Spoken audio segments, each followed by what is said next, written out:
Hi, I'm Ryan Baker, and this is Big Data and Education 10th Anniversary Edition. It's great to see all of you, and great to have all of you see me. I can't believe that this course has been going for 10 years, and you'll see little snippets of me from different eras across the weeks of this course, and you can decide how badly I've aged. But it's great to see you all. Welcome to Big Data and Education. In this first video, we're going to discuss what educational data mining is. We'll introduce you to it, and we'll talk about what tools we'll be using in the class. So, in this MOOC, or online textbook, you'll learn about methods used for exploring big data in education. So, there have been two communities that have been involved in a very key way in the development of this community. The International Educational Data Mining Society, which had its first event, a workshop in 2005, its first conference in 2008, and we've been publishing the Journal of Educational Data Mining since 2009. The other being the Society for Learning Analytics Research.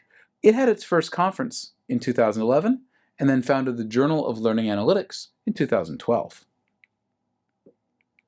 These two communities have the joint goal of exploring the big data now available on learners and learning to promote, among other things, new scientific discoveries and advance the learning sciences, to better assess learners along multiple dimensions, and to provide better real-time support for learners, including adaptive learning systems and actionable information for teachers and other people working in schools. This course is about the key problems, methods, and open questions in the field. And you'll learn both classic methods and emerging methods, and some of those emerging methods are emerging pretty fast. So where we're at. This course is now in its 8th edition, 11th year. It's been amazing to watch all the changes that have happened in these years, and it's been a great privilege to have had the opportunity to be part of some of them. The hardest part, to be honest, has been keeping this course close to current when things are moving so fast. Where do these methods come from? Some of the methods that we're going to talk about in this class will be familiar to somebody with a background in data mining and machine learning. And some of the methods would be familiar to someone with a background in psychometrics or traditional statistics. But you don't have to have either of these backgrounds to get something out of the course. Pick and choose what you find most useful.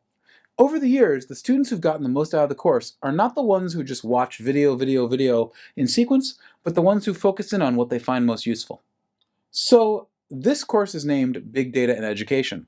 And one very reasonable question is, what makes data big? And one answer to that is Laney's 3 V's. Volume, how much total data. Velocity, how fast is the data coming in and how fast do you have to handle it. And variety, incompatible formats, non-aligned data structures, and inconsistent data semantics.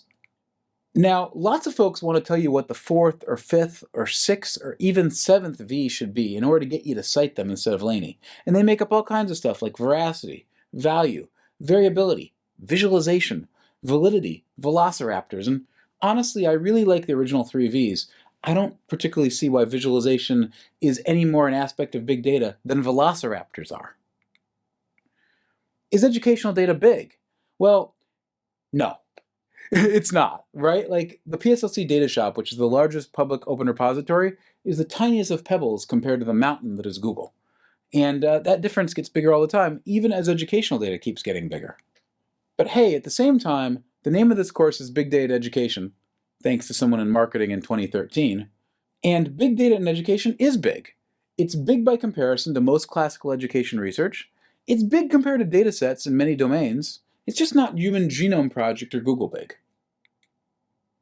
It's big enough that trivial little differences in metrics, like an R-square of 0.0019, routinely come up as statistically significant. And later in the semester, we'll talk about why this is truly a trivial difference. And incidentally, I'm going to talk about statistical significance sometimes, particularly when we get to correlation mining, but it's not going to be a focus of the class because statistical significance really is about figuring out what's true of small data, and we are interested in much bigger data. Also, people trained in statistics, please note, terminology is sometimes conflicting between stats and data mining machine learning. Sometimes it's what Reshley and colleagues call a jingle jangle. Sometimes the same word is used to mean different things, and sometimes different words are used to mean the same thing. And across this course, I'll highlight particularly annoying cases where this emerges. There's a lot of types of educational data mining, learning analytics methods, and we're going to talk about a lot across the course of this course. Some big categories involve prediction, structure discovery, relationship mining, visualization, discovery with models.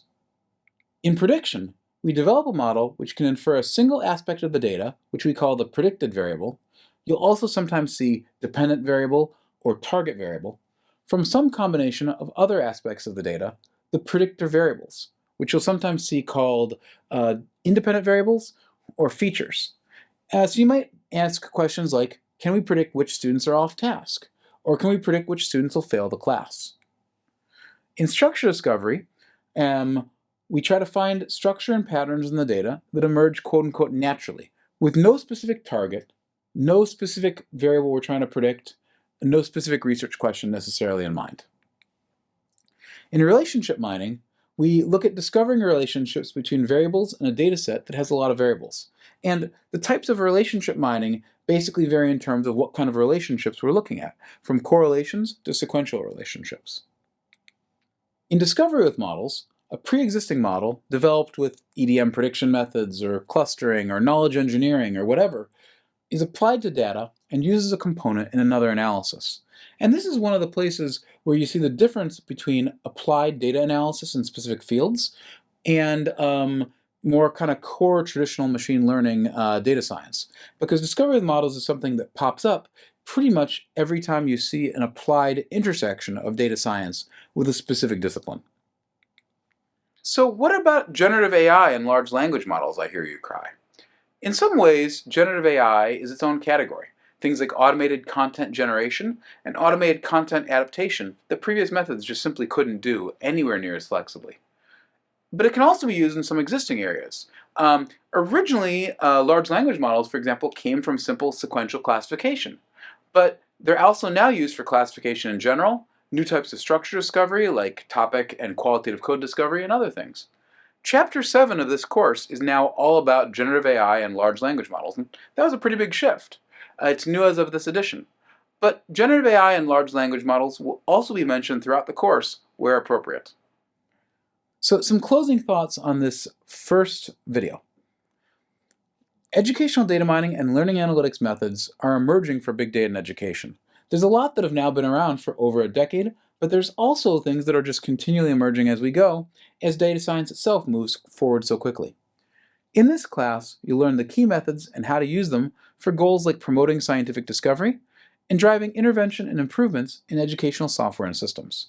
We'll discuss the strengths and weaknesses of these methods for different applications, so important to use the right tool for the job, and we'll discuss how to determine if your analysis or modeling is trustworthy and if it's applicable.